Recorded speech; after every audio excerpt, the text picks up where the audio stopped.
আজকে যে ইস্ট বেঙ্গলের সঙ্গে মোহামেডান স্পোর্টিংয়ের খেলা চলছে, তাতে 15 মিনিটের মধ্যে ইস্ট বেঙ্গল এই মুহূর্তে 2 গোলে এগিয়ে গেছে।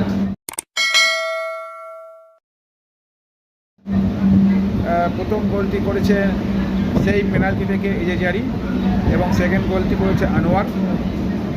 এছাড়া আরও 3-4টে সহজ সুযোগ মিস করেছে, নাহলে ইস্ট বেঙ্গল হয়তো এর মধ্যে আরও কিছু গোলে এগিয়ে যেত। আপনারা আজকে এই মুহূর্তে আমরা লাইভ যেটা খেলা দেখতে পাচ্ছি, তাতে ইস্ট বেঙ্গল একদম 100% প্রাধান্য নিয়ে খেলছে। তো এই মুহূর্তে এখন ম্যাচের বয়স 20, তো 15 মিনিটের মধ্যে ইস্ট বেঙ্গল 2 গোলে এগিয়ে গেছে।